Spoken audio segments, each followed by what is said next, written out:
Good evening everybody and welcome back to episode 85 of Open Crypto, where twice a day we keep you informed and fully up to date on all things crypto. If that sounds like something you'd be interested in, then subscribe to the channel. We put out a new video every 12 hours.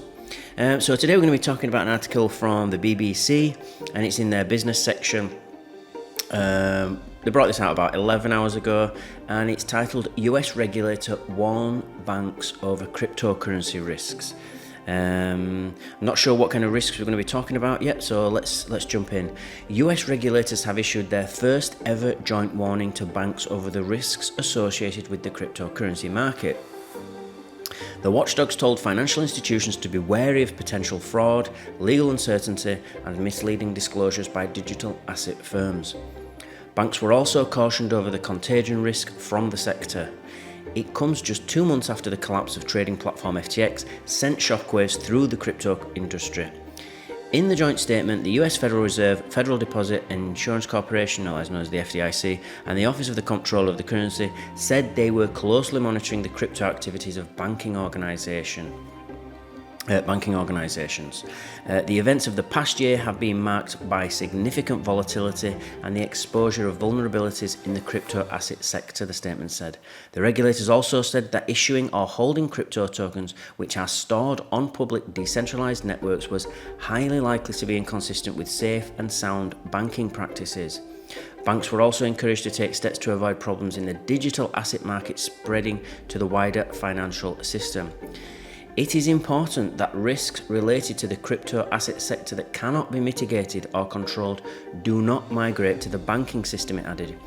Tuesday's statement comes after months of hesitancy by US financial industry watchdogs to issue uniform guidelines on cryptocurrencies, despite banks inviting clearer advice from regulators. And this is, as time's going on, crypto is just getting bigger and bigger and bigger, and it's getting to the point now where if crypto fails, or if they think that crypto is about to fail or going to fail, or it's going to go down massively in price, that this is such a big industry now that this can affect the other industries, the ones that they actually care about, the US financial industry and the stock market and the bond market. And so we've gone from something that 12 years ago didn't exist to something that nobody even cared about, to now something that if it falls, the government and regulators accept that this could have a contagion effect into the real system, into their own real system. More proof that crypto is just getting bigger and bigger and bigger. Now, the FTX shock. The cryptocurrency industry was rocked by the collapse of FTX in November. It was the world's second largest cryptocurrency exchange and the entry point for millions of people into the digital asset market. On Tuesday, FTX's former chief exec, SBF, officially denied charges that he defrauded customers and investors. He pleaded not guilty in a US court to claims that he took customer deposits at FTX to fund his other firm, Alameda, buy property and make political donations. Two of Mr. SBF's closest colleagues have already pleaded guilty and are cooperating with the investigation, which has shaken the entire cryptocurrency industry. SBF was one of the most high-profile figures in the sector, known for his political ties, celebrity endorsements and bailouts of other struggling firms. He has been accused by the US of building a house of cards on a foundation of deception while telling investors that it was one of the safest buildings in crypto. It was obviously not one of the safest buildings in crypto, it was one of the worst or least safest. One interesting thing about this is that there is a huge amount of on-chain evidence against SBF here. When he first came out and said that he was going to plead not guilty a couple of days ago, I thought, why on earth would you do that? This is going to give you a worse sentence, because if you go to trial and there's a boatload of evidence against you, and you go to trial, your sentence is going to be significantly worse, up to double in some cases. So if he was looking at only getting 20 to 30 years before, I'm not saying he was because I'm not sure, but let's say he was going to get 20, he could be looking at 60, 70 years by going to trial. So it would be a really silly thing to do if you know that there's loads of evidence against you. Now, if you don't, or you truly believe you're not guilty, this is not the case in this instance, because there is, even just for myself, I've found there's loads and loads of proof against him. on-chain data that everybody can look at.